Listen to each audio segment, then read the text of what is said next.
garaa namaa siitu ijoollee keetii feeyye Yesuus amanamaa maalumatu beekaa keessaa garaa namaa siitu ijoollee keetii feeyye Yesuus amanamaa hunda danda'u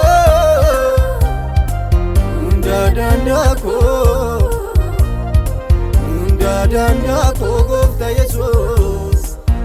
Dandako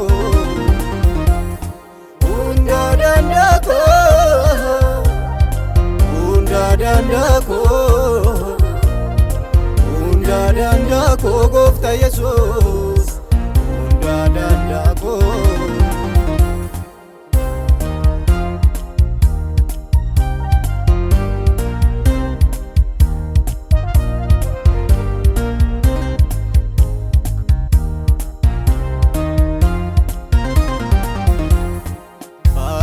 kan karo rogi kan hin qabne koota manaa bahe duubatti sin jenne si qofaanoo arge abbaa hunda caaloo si amaneerani sirraan gaaragaloo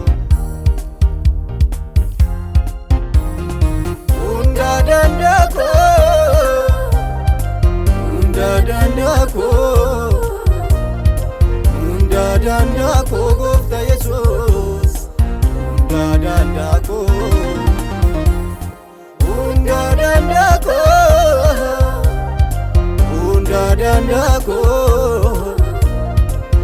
Dandako Gofta Yesus Dandako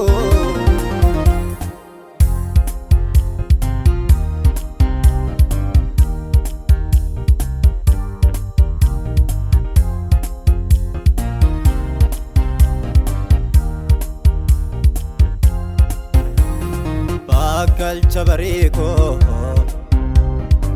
ifa koosa kenno siif galata malee maaluma sin jenno iddoocha jalqabaa bakkicha dhufaako iddoocha galgalaa bakkicha dhumaako kata isani iti bakki ulu sinjala da Yesus siti kalim kulu unda dandako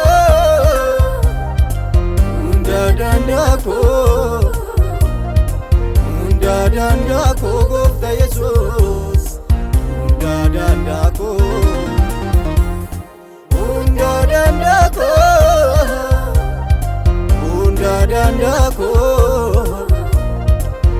Dandako Gofta Yesus Dandako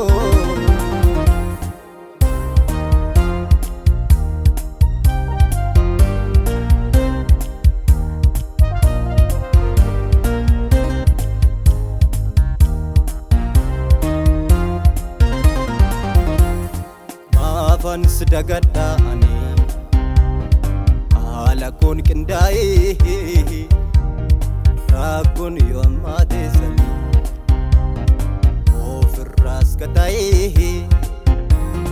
siti bakadeta iye upiken macha ondem to adabamo kanke koftingamiye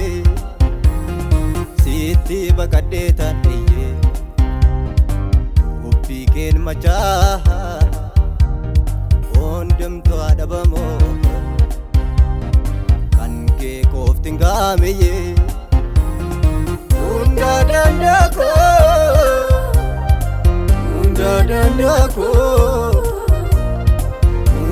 Dandako Gofta Yesus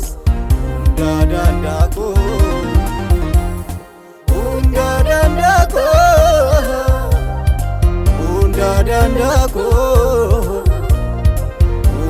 danda'a koo gooftaa Yesuus,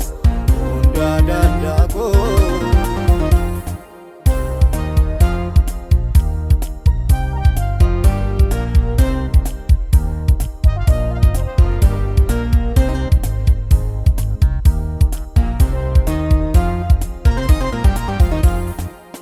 Akka uffata koo, akka kophee kan koo faayamee tan deema, faayadhee amantii koo herregaan manaa ba'ee abdiin of macheessee taa'een argisiisa hin bulu fakkeessee herregaan manaa ba'ee abdiin of macheessee taa'een argisiisa hin bulu fakkeessee. Hundaa danda'a koo, hundaa danda'a koo, hundaa danda'a koo gooftaa Yesuus, hundaa danda'a koo. Hundaa danda'a koo, hundaa danda'a koo, hundaa danda'a koo gooftaa Yesuus.